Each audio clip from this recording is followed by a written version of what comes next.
Press the bell icon on the YouTube app.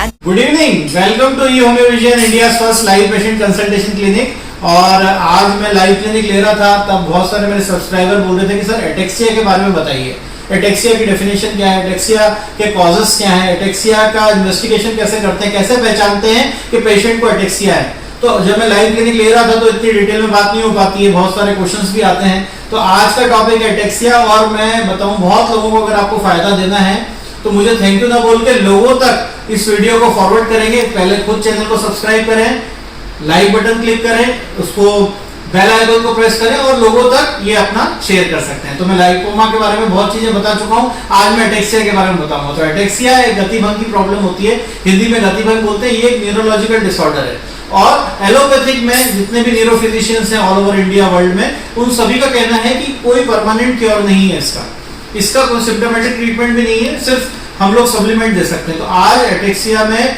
Rare cases है, मगर अभी बहुत लोगों को दिख रहा है क्योंकि जेनेटिक प्रॉब्लम है एटेक्सिया।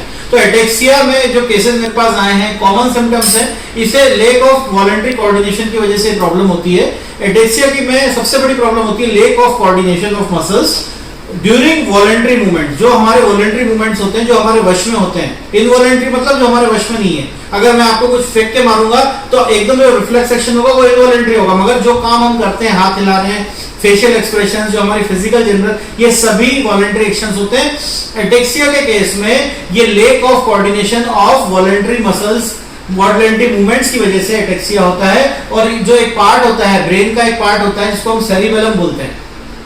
तो the part of brain that coordinates, that control muscle coordination is called as cerebellum। और उस cerebellum में when this cerebellum fails in maintaining coordination, बहुत इंपॉर्टेंट बात है, when cerebellum fails in maintaining coordination, जो हमारा कोऑर्डिनेशन होता है, मूवमेंट होता है, हम जो चलते हैं, उसमें एटेक्सिया होने के चांसेस होते हैं और ये सबसे मुख्य कारण है। Ataxia is a neurological sign and symptom. Ataxia में अफेक्ट स्पीच। देखिए आपके जो बोलचाल है, बहुत सारे पेशेंट्स मुझे बताते हैं कि सर जब हम बोलते हैं तो लोगों को लगता है कि हम नशे में हैं। तो ये स्लर्ड स्पीच की प्रॉब्लम होना, आई मूवमेंट की प्रॉब्लम होना, आंखें ऐसी होना, तो लोगों को लगता है पेशेंट नशे में। और इनएबिलिटी टू स्वेलो, निगलने में सबसे ज्यादा दिक्कत होती है क्योंकि वॉलंटरी मसल्स स्लो हो जाते हैं, वॉलंटरी मसल्स मूवमेंट स्लो हो जाते हैं, उसका काम स्लो हो जाता है। मेन और वुमेन दोनों में हो सकता है, मगर टीनेजर्स में सबसे ज्यादा होता है। 18 से बोल सकते हैं टीनेजर्स की एज में 30 इयर्स तक ये युवावस्था में बहुत ज्यादा केसेस पाए जाते हैं। अगर मैं बोलूं कि सेरिबेलम के बारे में थोड़ा सा बताऊं कि सेरिबेलम एक ब्रेन का पार्ट होता है, बहुत इंपॉर्टेंट रोल प्ले करता है। जो मेरे पास केसेस आए हुए हैं उसमें हमारे रिपोर्ट भी आई हुई है। और सेरिबेलम का जो इन्वॉल्वमेंट होता है वो एक ऐसा फंक्शन होता है जिसमें अटेंशन, एक पेशेंट को अलर्टनेस की बात करें, अटेंशन की बात करें, तो सेरिबेलम का बहुत बड़ा रोल है। Regulation of fear and pleasure, अगर आपको डर लगता है, आप खुशी महसूस कर पा रहे हैं, उसका मुख्य रोल जो निभाता है वो सेरिबेलम है। Cerebellum has no role in initiating of movement. इसका रोल सेरिबेलम का मूवमेंट को इनिशिएट करने में नहीं होता, but it helps in coordination. मैंने बोला ना, कोऑर्डिनेशन करना बहुत जरूरी है। And accurate timings of the movement, किस समय कैसा एक्शन करना है, अलर्टनेस का काम होता है सेरिबेलम का, और उसी का प्रॉपर फंक्शनिंग नहीं हो पाती जिसमें एटेक्सिया की कंडीशन आ जाती है। ये एक जेनेटिक प्रॉब्लम है। सेंसरी सिस्टम, मोटर सिस्टम, दोनों ही प्रॉब्लम आ जाती है और ये कॉम्बिनेशन की वजह से आती है। मैं अगर कारण बताऊं तो बहुत सारे कारण है। मैं टाइप्स की बात करूं तो 3 टाइप होते हैं। पहला जो टाइप होता है वो होता है सेंसरी एटेक्सिया। सेंसरी एटेक्सिया मतलब आज मैक्सिमम जो केसेस मेरे पास आते हैं, loss of perception about the body parts और अनस्टेडी गेट, जिसमें लोकोमोटर एटेक्सिया भी आ जाता है। दूसरा टाइप जो उसका होता है सेरिबेलर एटेक्सिया, सबसे कॉमन टाइप है, और इसमें inability to control distance, power, patient control नहीं कर पाता, अपने आप को बैलेंस नहीं कर पाता, अपनी स्पीड जो होती है, आर्म की स्पीड, चलना फिरना, लिखना, फाइन मोटर एक्टिविटीज, ये सभी कुछ सेरिबेलर एटेक्सिया में आ जाता है, जिसमें लिम्ब के मूवमेंट्स, चलना बैठना उठना, हाथों के मूवमेंट,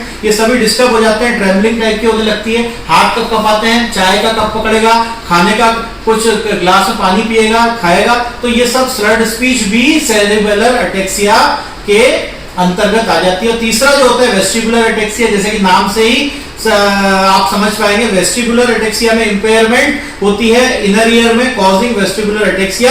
इसमें चक्कर आने के चांस, पेशेंट बोलता है मैं सर आंखें बंद करता हूं तो मुझे चक्कर आने लगते हैं और मैं अंधेरे में रहता हूं तो मुझे चक्कर आते हैं। ये वेस्टिबुलर एटेक्सिया का केस है। फेड्रिक एटेक्सिया भी इसी का पार्ट है। इसमें भी वेस्टिबुलर एटेक्सिया में भी स्वेलिंग की दिक्कत आने लगती है, पेशेंट को निगलने में दिक्कत होती है। एक केस आया हुआ है मेरे पास जिसमें पेशेंट बोल रहा है सर मुझे वेस्टिबुलर एटेक्सिया है, मैं जब सॉलिड निकलता हूं मुझे दिक्कत होती है, मुझे पानी पीना पड़ता है। तो इसका मतलब वेस्टिबुलर एटेक्सिया में फेड्रिक एटेक्सिया की दिक्कत है। पुअर फेशियल एक्सप्रेशन, मैं एक्सप्रेशन नहीं दे पाता हूं, पेशेंट बोलता है। और मूवमेंट जो फुट का होता है, arch of the foot becomes high, है ना। तो आप समझ पा रहे हैं वेस्टिबुलर एटेक्सिया में क्या क्या प्रॉब्लम आती है। देखिए अगर मुझे कॉजेस की बात करेंगे, सबसे कॉमन टाइप है टीनेजर्स में जो होता है। अगर मुझसे आप कॉजेस की बात करेंगे तो हेरिडिटी सबसे ऊपर आता है। 80 से 90% कॉजेस होते हैं एटेक्सिया में हेरिडिटी। सेकंड जो कारण पाया गया है बहुत सारे केसेस के माध्यम से, विटामिन B12 की कमी, डेफिशिएंसी ऑफ विटामिन B12। तीसरा कारण होता है ब्रेन ट्यूमर। चौथा कारण आता है मल्टीपल स्क्लेरोसिस, जिसमें सेरिब्रल पाल्सी या बोल सकते हैं congenital cerebral malfunction, congenital by birth, माता पिता से जो बच्चों में आ जाता है। एब्यूज ऑफ अल्कोहल, ये भी एक कारण है। लीड इंजरी या मर्क्यूरी की पॉइजनिंग की वजह से, या हेड इंजरी, किसी का कोई आरटीए हुआ, रोड ट्रैफिक एक्सीडेंट हुआ, हेड इंजरी के बाद भी ये चांसेस आते हैं एटेक्सिया के। अगर मैं बोलूं आप पहचानेंगे कैसे, अगर आप इन्वेस्टिगेशन की बात करें तो सीटी स्कैन, एमआरआई, बहुत अच्छी रिपोर्ट्स आप करवा सकते हैं जो कि 100% कंफर्म करती है एटेक्सिया को, या ब्लड टेस्ट करा सकते हैं, या आप जेनेटिक टेस्टिंग करा सकते हैं। जेनेटिक टेस्ट भी होते हैं जिससे पता चलता है SCA1 है, 2 है, SCA12 है कि ये फेड्रिक एटेक्सिया है कि लोकोमोटर एटेक्सिया है कि ये पार्किंसन डिजीज तो नहीं है। ये सभी चीजें जांचने के लिए आपको जेनेटिक टेस्ट कराने पड़ेंगे। हेरिडिटी एटेक्सिया के लिए भी फायदेमंद रहता है। और अगर मैं बोलूं पहचानेंगे कैसे, देखिए इसकी क्या क्या पहचान होती है। अगर आप टेस्ट नहीं करा रहे हैं तो आप घर बैठे पहचान सकते हैं, एक लेमन भी पहचान सकता है। लेक ऑफ कोऑर्डिनेशन होगा पेशेंट में, चाल की प्रॉब्लम आएगी जिसको लड़खड़ाना बोलते हैं, पेशेंट लगेगा नशे में है, बोलने में दिक्कत आएगी, स्पीच में प्रॉब्लम आएगी, लड़खड़ाएगा, ऐसा लगेगा नशे में है। डिफिकल्टी इन ईटिंग, निगलने में, खाना निगलने में, राइटिंग, वो लिखेगा जब ऐसे सिग्नेचर करने तक में प्रॉब्लम हो सकती है और खाना निगलने में दिक्कत हो सकती है। ये सभी लक्षण एटेक्सिया के पेशेंट में होते हैं। अब मैं बताना चाह रहा हूं आपको क्या क्या तरीके हैं, what is the preventive measures in cases of ataxia. देखिए प्रिवेंटिव मेजर्स तो ये हैं कि एलोपैथिक में इसका कोई इलाज नहीं है, तो आप स्पीच थेरेपी ले सकते हैं, आप फिजियोथेरेपी ले सकते हैं, आप सप्लीमेंट ले सकते हैं, डाइट अच्छी ले सकते हैं। विटामिन B12 की डाइट अच्छी होती है, माइक्रोन्यूट्रिएंट्स और मैक्रोन्यूट्रिएंट, ये डाइट चार्ट भी हम आपको सजेस्ट करते हैं। साथ में कुछ चीजें ऐसी हैं जो आप लाइफस्टाइल में ला सकते हैं। डिस्फेजिया की कंडीशन में सॉफ्ट डाइट ले सकते हैं, खाना बिल्कुल सॉफ्ट देना पड़ता है पेशेंट को, लिक्विड डाइट ज्यादा देनी पड़ती है, या सॉफ्ट फूड मैश करके दे सकते हैं। Software diet requires less chewing, जब हम सॉफ्टवेयर डाइट देंगे तो उसको चबाने में आसानी होगी, ईटिंग में प्रॉब्लम नहीं होगी। अवॉइड लंपी और वेरी ड्राई फूड, लंप समझते हैं आप, गठान टाइप का, या हार्ड फूड या ड्राई फूड, ऐसा फूड नहीं देंगे। आप उसको लिक्विड डाइट ज्यादा देंगे, ड्रिंक्स ज्यादा देंगे, अल्टरनेटिव लिक्विड देंगे, सॉलिड देंगे, सॉलिड देंगे, लिक्विड देंगे, पहले सॉलिड देंगे ऊपर से लिक्विड देंगे।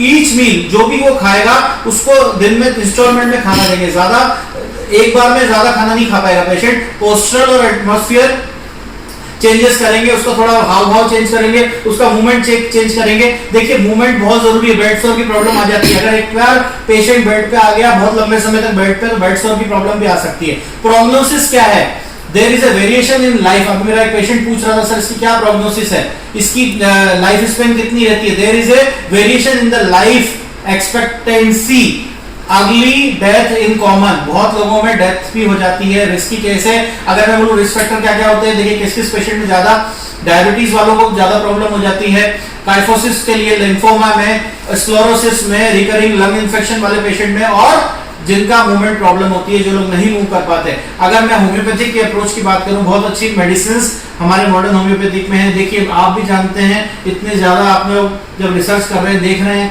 कि बहुत अच्छे रिजल्ट्स हमें मॉडर्न होम्योपैथी में मिले हैं, मगर टोटलिटी ऑफ सिम्टम्स के आधार पे मेडिसिन देंगे तब। अगर आप कुछ भी मेडिसिन दे देंगे यूट्यूब से देख के या लेमन की तरह किताबें पढ़ के, रिजल्ट्स नहीं मिलेंगे। अगर आपको प्रॉपर ट्रीटमेंट कराना है, आपके नजदीकी कोई भी MD डॉक्टर हो, qualified classical advance modern homeopathic doctor हो या क्लासिकल होम्योपैथ, उनको दिखाएं। अगर हमसे संपर्क करना चाहते हैं तो हमारा व्हाट्सएप नंबर +919893880001। अगर मैं कॉमन मेडिसिन की बात करूं जो चारों मेडिसिन कॉमन है जो देते ही हैं हम अटेक्सिया के पेशेंट्स में, मगर डिपेंड करता है सिम्टम मैच होना चाहिए। पहली मैजिकल मेडिसिन होती है अर्जेंटिकम नाइट्रिकम। इसको मैं 6 पोटेंसी में ज्यादा देता हूँ। पहले मैं देखता हूँ कि एज क्या है और उसमें कितनी क्रॉनिसिटी है। तो अर्जेंटिकम नाइट्रिकम लो पोटेंसी में अच्छा काम करती है ओल्ड एज की मेडिसिन में।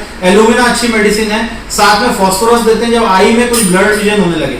और चौथी मेडिसिन जो हम लोग देते हैं बहुत ही अच्छी मेडिसिन जिंकम मेड। देखिए ये सब मेडिसिन डिपेंड करती है आपके लोकेशन, सेंसेशन, मॉडलिटीज, कॉन्कोमिटेंट। पूरा कैस्केडिंग लेने के बाद हम डिपेंड करेंगे कि एलुमिना देंगे, अर्जेंटिकम नाइट्रिकम देंगे, कि इसमें क्या मेडिसिन सूट कर रही है। तो ये सभी फॉर्मूले, विटामिन डी प्लस आता है वैक्सीन का, वो भी देंगे, विटामिन ई भी देंगे। कुछ सीरप फॉर्म में मेडिसिन रहती है और कुछ मेरे कुछ खुद के फॉर्मूले हैं जो मैं 50 मिलीसिमल पोटेंसी में सजेस्ट करता हूँ। कुछ फॉर्मूले में मदर टिंचर फॉर्म में यूज करता हूं। तो ये देखिए डिपेंड करता है आपके केस के ऊपर। तो मेरी शुभकामनाएं आप लोगों के साथ हैं। वीडियो कैसा लगा आप कमेंट सेक्शन में बता सकते हैं। और बहुत सारे लोग बोलते हैं सर बीमारी तो आपने बता दी, कॉजेस बता दिए, सब कुछ बता दिया, आपने दवाई नहीं बताई। देखिए दवाई मैं आपको जब बताऊंगा जब मुझे पूरा केस मिलेगा। वो हर केस अलग होता है होम्योपैथिक में। तो मैं लास्टली यही कहना चाहूंगा, अगर आप मुझसे फ्री कंसल्टेशन लेना चाहते हैं तो लाइव क्लिनिक के माध्यम से, और अगर मुझसे पर्सनल कंसल्टेशन लेना चाहते हैं, इंडिविजुअल ट्रीटमेंट कराना चाहते हैं, व्हाट्सएप करें। पूरी डिटेल्स, पूरे लक्षण मैं आपकी हेल्प करूंगा। Thank you so much. जय हिंद, जय भारत, नमस्कार।